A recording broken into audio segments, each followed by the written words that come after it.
오늘 주시는 하나님의 말씀을 함께 보겠습니다. 오늘 주시는 하나님의 말씀은 히브리서 4장 16절의 말씀입니다. 제가 가지고 있는 성경은 355면 히브리서 4장 16절 말씀 같이 읽습니다. 합독합니다. 그러므로 우리는 은밀하심을 받고 때를 따라 받는 은혜를 얻기 위하여 은혜의 보좌 앞에 담대히 나아갈 것입니다. 아멘. 이제 김재원 목사님 나오셔서 말씀 전하실 텐데 말씀 위에 기름 부어주시고 하나님의 성령이 함께 하시는 귀한 시간 되길 예단하고 이 시간 합심하여 잠시 동안 기도하는 시간 같습니다. 할렐루야. 우리는 하나님 아버지여 참으로 감사합니다. 주님께서 우리를 오늘도 사랑하여 주셔서 믿음 주시고 말씀 주시고 은혜 주시니 감사합니다. 뜨겁게 하나님 말씀 함께 하시고 우리가 넘치게 하여 주시고 사랑이 넘치게 하여 주시고 뜨겁게 하나님과 사랑하는 귀한 시간을 주시고 성령의 역사를 아버지님 오시고 역사해 주셔서 성령 오시고 역사해 주셔서 이 시간 간절히 사모하는 심령 위에 주의 사랑을 부어주시고 아버지의 새로워지는 귀한 안에 주의 평강과 능력이 많은 귀한 시간 될 수 있도록 인도하여 주셔서 거룩하신 아버지 하나님, 우리를 불러주신 주님을 찬양합니다.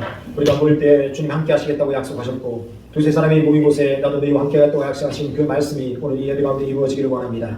공부한 심령 가운데 셈을 주시는 하나님의 은혜가 우리 심령 가운데 부어짐으로 그 사랑으로 이 세상을 이길 수 있는 믿음의 놀라운 역사를 할 수 있도록 주님 함께 해주시옵소서. 이 시간 주님 홀로 영광받아 주옵소서. 예수 이름으로 축복하며 기도합나이다. 아멘. 할렐루야. 하나님을 찬양합니다.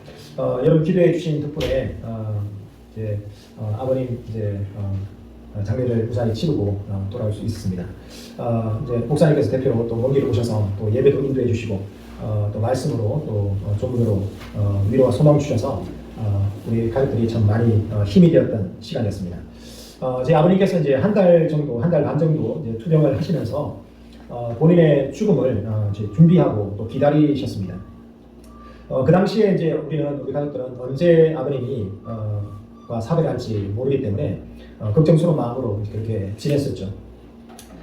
특별히 이제 아버님이 건강이 나아지셔가지고 뭐 건강을 회복하시고 이전처럼 더 건강해진다는 생각은 할 수 없었습니다. 그만큼 이제 몸이 안 좋으셨고 그래서 이제 주님 따라 가실 때만 남았다라고 생각하기 때문에 저희 가족들은 특히 저는 이제 집사람과 같이 아버님을 뵐 때마다 이제 복음에 대해서 전했고 반복적으로 이제 시간 날 때마다 영적 기도를 또 이제 하게 하셨고 또 예수님을 붙드시라고 또 그리고 생각나는 모든 죄를 회개하시라고 그리고 이제 눈을 감았다 뜨면 그때는 주님 앞에 있을 텐데 눈을 감았다 뜨면 그때는 예수님을 만날 수 있도록 해달라고 그렇게 늘 주무시기 전에 기도하라고 당부드렸습니다.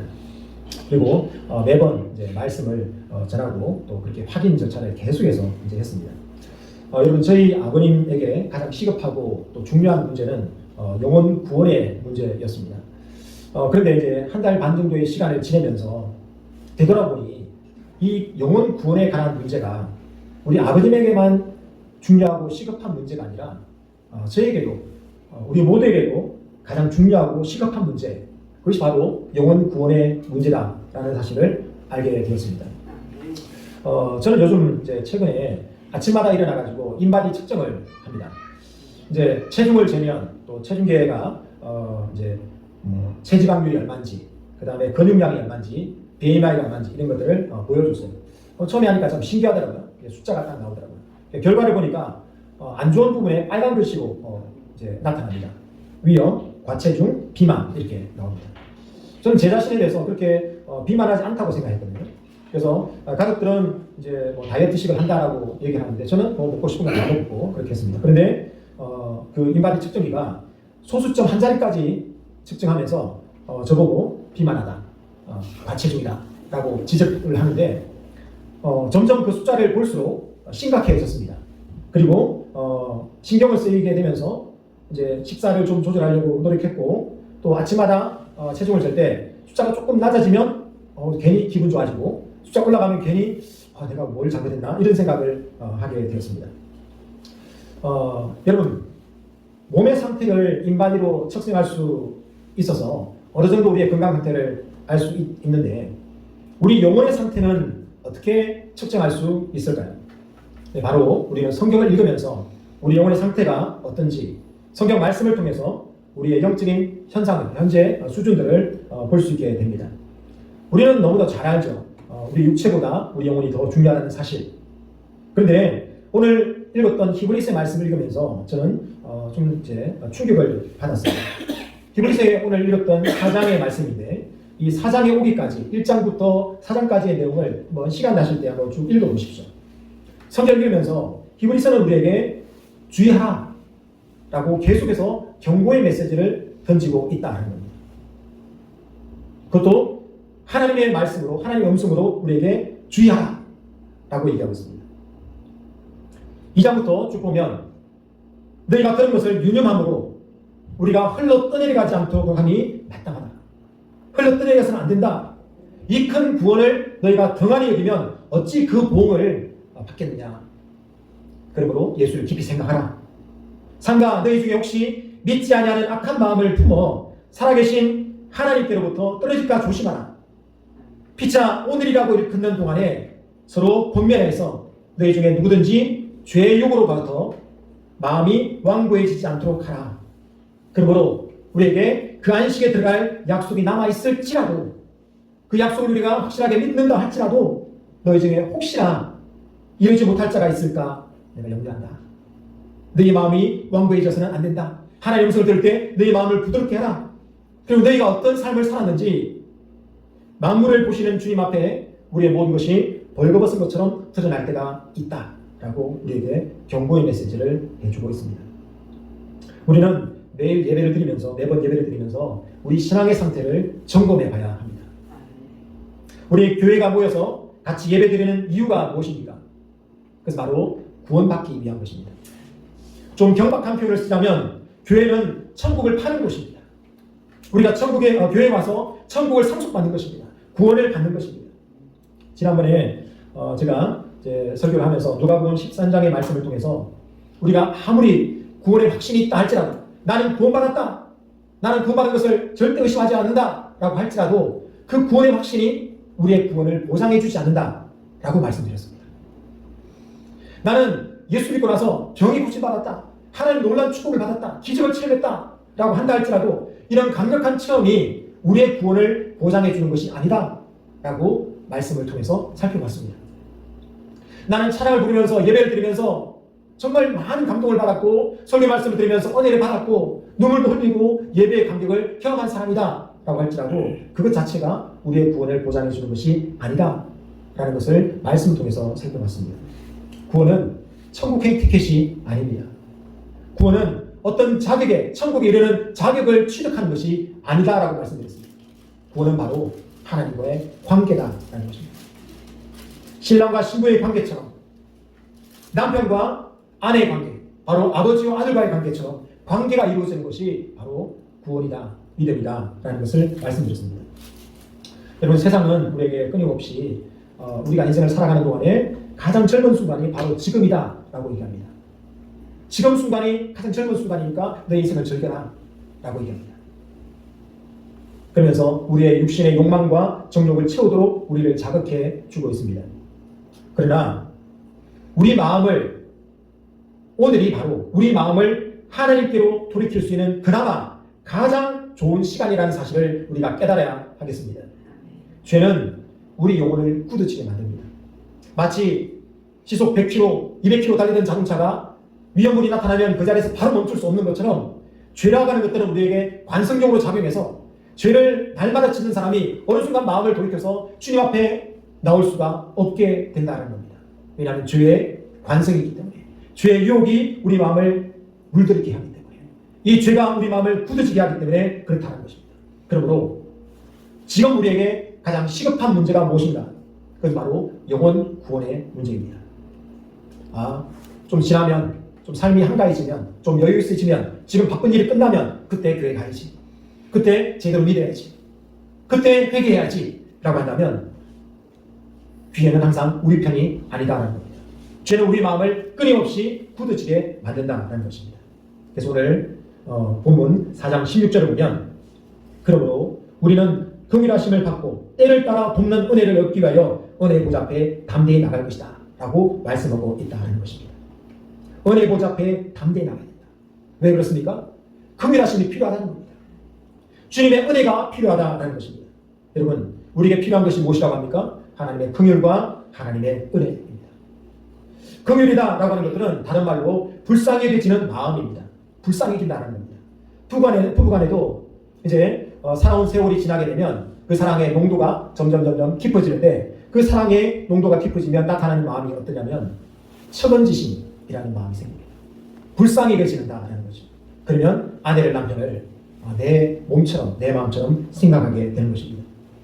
하나님께로 나갈수록 우리는 하나님께 내세울 것이 전혀 없다라는 사실을 깨닫게 됩니다.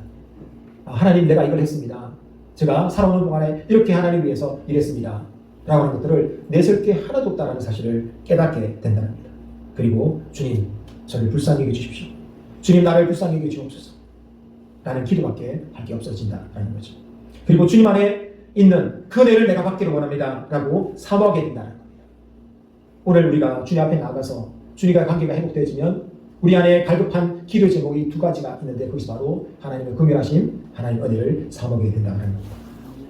여러분, 히브리서 1장부터 4장까지만 보더라도 우리가 어떻게 하나님의 보좌 앞에 나가서 예배드리면서 다른 것 구하지 않고 하나님의 긍휼과 하나님의 은혜를 구할 수밖에 없느냐, 그 이유에 대해서 설명하게 됩니다. 깨닫게 된다는 것이죠. 어떻게 하면요? 히브리서 1장부터 4장까지 읽게 되면 우리 신앙의 근거가 무엇입니까? 하나님 말씀 아니겠습니까?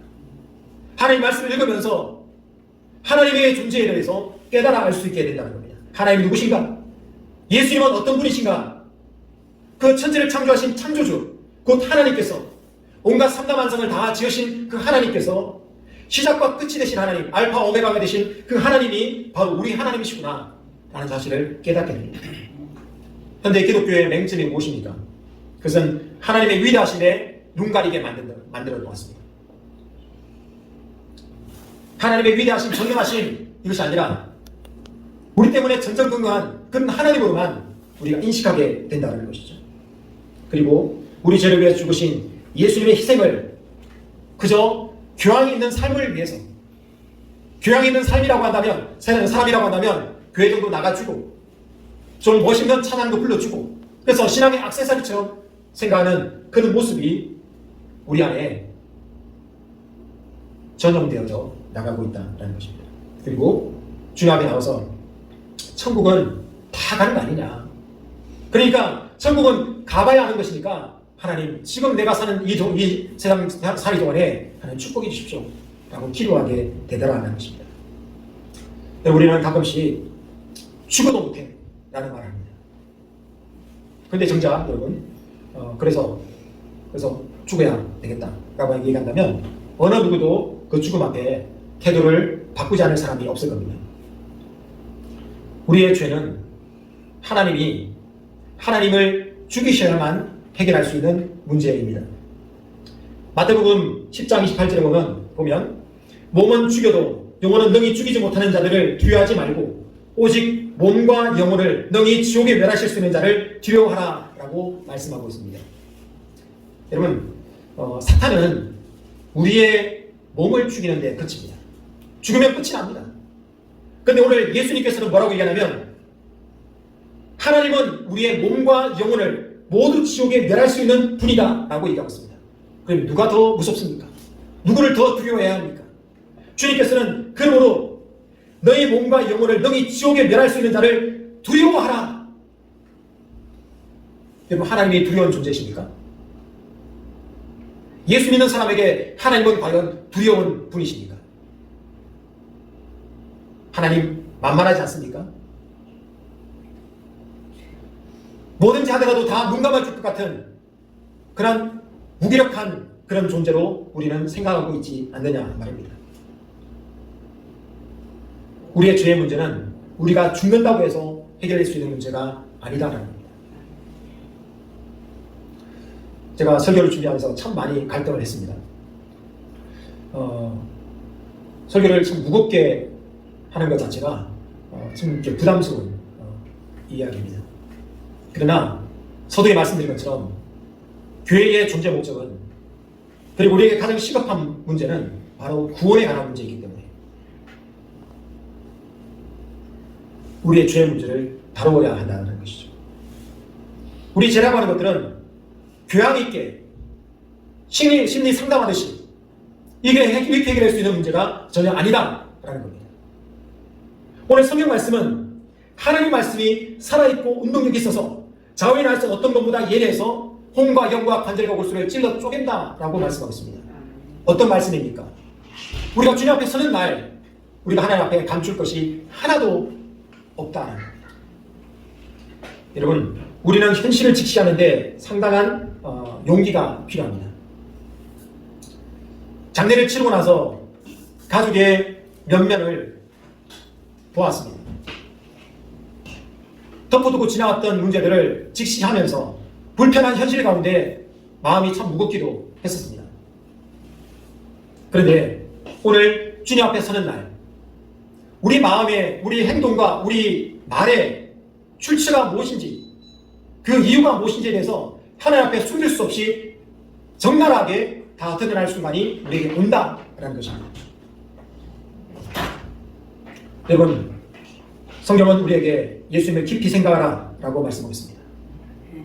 그런데 우리는 이 구원이라고 하는 문제에 대해서 시험보다도 못한 감동을 느낄 때가 많이 있습니다. 그죠? 잔소리처럼 엄마가 아이에게 공부해라, 방 좀 치워라 라고 할 때 그 이야기를 귓등으로 듣는 것처럼 정말 시급하고 중요한 문제에 대해서 심각하게 받아들이지 않습니다. 불이야라고 외치지만 연습이겠지 라고 생각하고 받아들이지 않는다는 것이죠. 여러분, 설교를 들으면서 마음이 불편하셔야 합니다. 왜냐하면 우리는 지금 불편한 진실 앞에 있기 때문에 그렇습니다.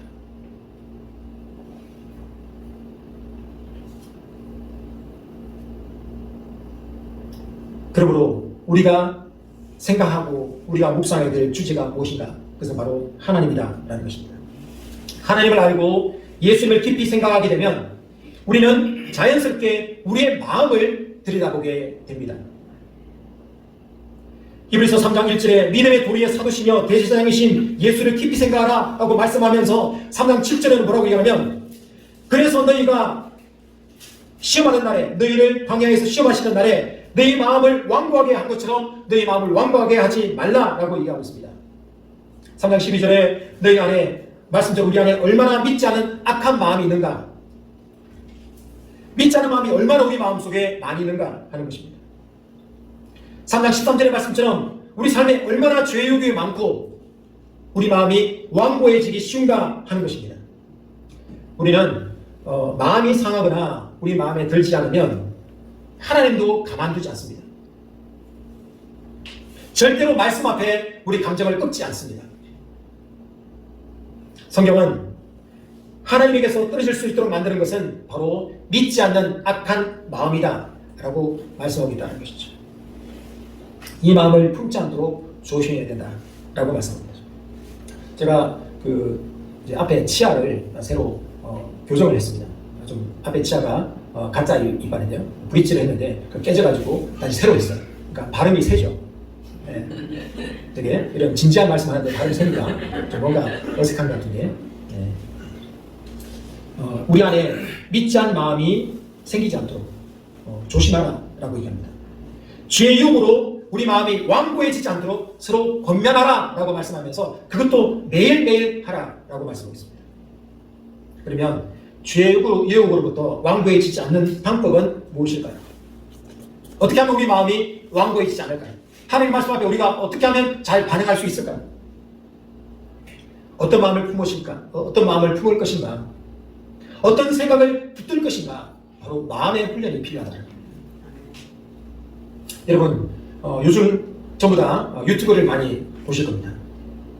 유튜브를 열어보면 이게 연관 검색이라고 해서 이게 컴퓨터가 똑똑해져가지고 이 사람이 어떤 분야에 관심이 있는지를 컴퓨터가 분석합니다. 분석해서 그 사람이 가장 좋아할 만한 것들을 쫙 진열하고 그 사이에 광고를 넣습니다. 그래서 유튜브를 열어보면 유튜브에 나와 있는 순서를 딱 보면 내가 평소 뭘 자주 봤는지를 알 수 있게 된다는 겁니다.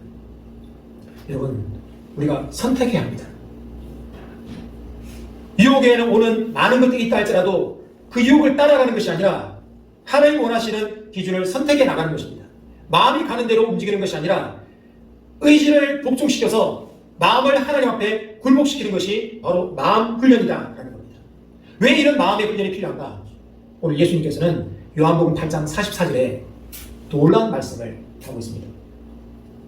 요한복음 8장 44절에 예수님께서 말씀하시기를 너희는 너희 아비 마귀에게서 났으니 너희 아비의 욕심대로 너희도 행하고자 하느니라.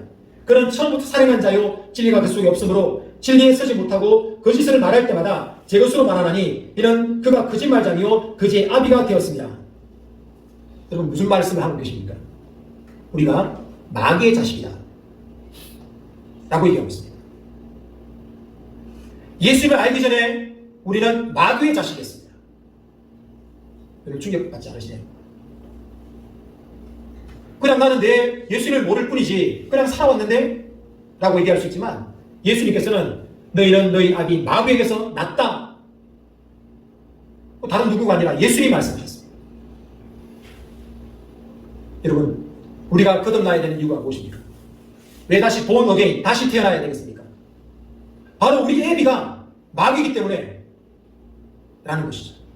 다시 거듭나야 된다는 거죠. 하나님 자녀로 거듭나야 하는 것입니다. 그러면 마귀가 그래 순순히 그래 잘 가라 그동안 즐거웠다 네가 새로운 아비를 찾아가는구나 라고 보내줄 거예요. 여러분 우리가 죄를 끊기가 쉽던가요? 여러분 이스라엘 백성들을 보면서 그들이 환난과 역경 가운데 있을 때 하나님을 찾습니다. 그리고 코에 좀 바람이 불고 좀 살만하니까 또 이방신을 섬기고 자기 정욕대로 욕심대로 하나님을 떠나고 폐역하고 반역하고 불순종했습니다. 그런 악순환을 대보면서 사사기를 통해서 보면서 정말 가슴이 답답하고 이런 미련을 터진 이스라엘 백성 같으니라고 막 그런 원망스러운 마음이 들었습니다. 그런데 그 문제가 이스라엘의 문제가 아니라 바로 나의 문제, 우리의 문제였다는 사실을 알게 됩니다. 여러분 우리 주변에 세상적으로 잘 되는 사람이 많습니다. 매달 숨만 쉬어도 억대의 수익이 들어온다고 합니다. 손대는 것마다 저 사람은 어떻게 손대는 것마다 잘 되냐? 라는 사람이 있습니다. 보니까 전부 다 가족들이 교수에, 의사에, 변호사에, 검사에 이렇게 됩니다. 그런데 왜 예수 믿는 사람에게는 환난이 그렇게 찾아오느냐? 왜 예수 믿는 사람에게는 질병이 오고 사건, 사고가 끊이지 않느냐? 여러분 우리 마음은 그렇게 쉽게 끊기지 않습니다. 우리의 죄성은 하나님 앞에 중심을 꺾고 나가는 것이 얼마나 어려운지 모릅니다. 저는 우리 아버지를 여의습니다. 근데 아버지를 여의고 옆에 보니까 또 다른 아버지가 있습니다. 우리 형님이 아버지를 완전 판박이처럼 닮았습니다. 근데 우리 아이들이 하는 얘기가 아빠는 큰아빠를 또 똑같대요.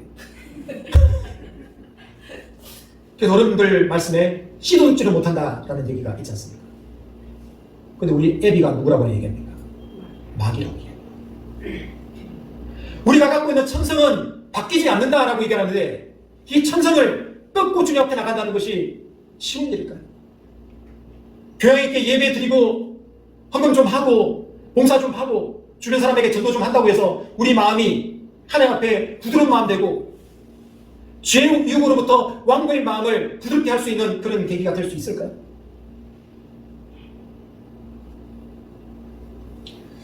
여러분 에덴 동산에는 두 가지 정반대의 메시지가 있었습니다. 하나는 이것을 먹는 날에는 정령 죽으리라. 한 가지 메시지는 결코 죽지 않는다. 근데 아담과 하와가 선택한 메시지는 무엇입니까? 결코 죽지 않는다. 왜 그럴까요? 자기한테 맞으니까. 생각해봤습니다. 하나님 우리를 사랑한다고 얘기하는데 그 사랑하는 하나님이 왜 먹지 말라고 했을까? 그러면서 의심이 들기 시작한 겁니다. 인간적인 생각을 갖게 되는 것입니다. 뭔가 나를 꿍꿍이가 있는 거 아니야? 정말 하나님이 나를 사랑하기는 하는 거야? 라고 하는 거짓말이라고 하는 생각이 들게 되면서 이 선악과는 먹어도 안 죽는다는 말에 어떤 논리적인 어떤 연계성이 생기게 된 것입니다. 이미 가지고 있는 생각에 의심이 든다는 이유만으로 결정을 내린다면 우리는 그 결과 때문에 똑같은 의심을 품게 될 것입니다. 여러분, 분노가 일어난다고 해서 분노에 따라 행동하게 되면 그 결과 때문에 후회할 일이 확률이 100%입니다. 여러분, 아담과 하와가 유혹을 이기려고 했다면 하나님을 신뢰해야 하는 것입니다. 우리에게 의문이 들거나 우리가 받아들이기 어려운 환경과 상황에서 우리의 생각으로 판단하는 것이 아니라 하나님 의도를 파악해야 하는 것입니다. 이단이 특히 신천지가 그렇게 얘기합니다. 신천지에 빠졌던 사람이 얘기하기를 신천지의 말을 처음에 들으면 그럴 수도 있겠다 하는 생각이 든답니다. 합리적인 의심을 갖게 만든다는 겁니다. 그럼 우리는 어떤 존재입니까? 이성을 발휘하는 존재. 생각을 하는 것이죠. 마치 아담과 하와처럼. 그래서 뱀이 하와에게 죽지 않아 라고 얘기합니다. 하나님 뭐라고 얘기했어? 그랬더니 하와가 먹지도 말고 만지지 말라 라고 했다는 거죠. 그러니까 뱀이 선악과를 만지면서, 왜? 하와가 먹지도 말고 만지지 말라고 했으니 만지면서 안 죽어. 보니까 뱀이 만지고 있거든요. 의심이 드는 겁니다. 죽지도 않겠네? 라는 생각이 들었다는 거죠.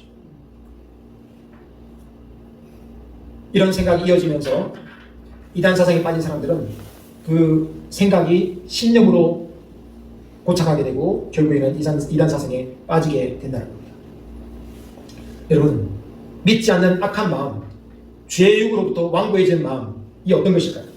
그것은 하나님 말씀에 순종하지 않는 마음이다. 믿지 않는 것이다. 듣고 믿음과 결부시키지 않았다라고 성경은 반복해서 또 설명해주고 있습니다. 그럼 누가 순종할까요? 누가 믿을 수 있는 사람입니까? 누가 듣고 믿음을 합한 사람이 될 수 있을까요? 하나님 앞에 나가는 사람입니다. 주님 앞에 나가서 긍휼을 구하는 사람입니다. 구원은 100% 하나님의 은혜입니다. 별로 마음에 들지 않죠. 사람은 뭔가 자기 공로를 쌓아야 된다 라고 할 때 열심히 합니다. 공짜다 라고 얘기하면 가치가 싹 사라집니다. 한정판이다, 리미티드 에디션이다 라고 얘기하면 가치가 막 올라갑니다. 때를 따라, 이 때를 따라라고 하는 말은 시시때때로 어느 한순간도 주님의 도움이 없이는 살 수 없다는 사실을 아는 사람입니다. 때를 따라 동전 은혜를 위하여 은혜 주시는 보좌 앞에 담대히 나가는 사람, 하나님이 나를 사랑하시지 독생자를 주기까지 나를 용서하기로 결정하셨다 라는 사실을 알고 담대히 나가야 된다 라고 말씀하고 있습니다. 시편을 보면서 제가 청년회 때에 시편을 보면서 정말 참 찌질하다 라는 생각을 많이 했습니다. 아니, 성경 구절이면 좀 광대하고, 제가 성경을 읽다가 사사기를 읽다가 역대상하를 읽다가 삼국지를 읽었는데 얼마나 성경이 쪼잔한지. 삼국지는 칼을 한번 휘두르면 피가 산과 바다와 모든 강을 덮어버리는데 성경은 몇 명을 죽이고 또 도망가고 숨고 또 주님 앞에 기도하고. 성경에는 제국이 나타나지 않습니다. 징기스칸처럼 뭔가 유라시아 대륙을 탁 정벌하고 하나님의 광대하심을 좀 팍 세우고 이러면 얼마나 좋을까. 그렇게 답답한 마음 말고 성경인데 찌질하기가 이럴 때가 하나님, 원수가 나를 조롱합니다. 내 침상이 눈물로 적시고 있습니다. 날마다 나는 백엔일을 눈물로 적십니다. 하나님, 언제까지입니까? 나를 버리시기까지 언제까지 나를 버리시겠습니까? 언제까지 나를 모른 척 하시겠습니까? 원수를 갚아주세요. 저 원수가 나를 죽이려 합니다. 하나님, 원수가 주님을 조롱합니다. 그러니까 원수를 죽여주십시오. 찌질하기가 이럴 때가 없는 거죠. 그런데 하나님 앞에 나아가는 순간 우리가 주님 앞에 많은 기도의 제목을 갖고 있었지만, 하나님 앞에 원망하는 마음도 있었고 불평하는 마음도 있었지만, 하나님 임재 앞에 서 있는 그 순간에 말도 꺼낼 수 없었습니다. 그래서 눈물밖에 흘릴 수가 없었습니다. 주님, 나를 불쌍히 여기십시오.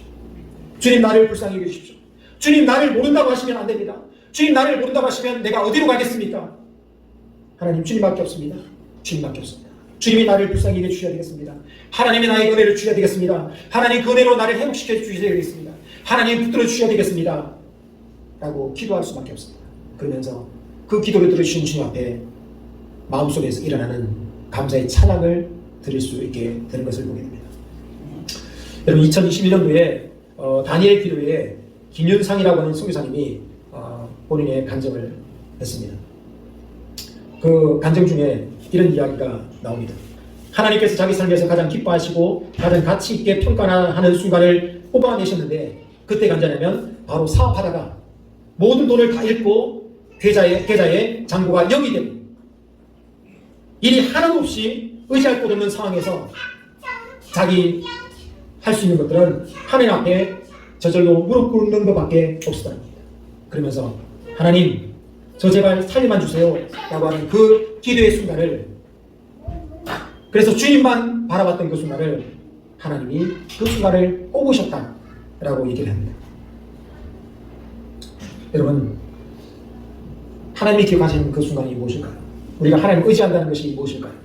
다른 대안을 마련하고 좀 도와주세요. 안 도와주면 내가 다른 대안 준비했습니다 라고 하는 것들은 의지하는 것이 아닙니다.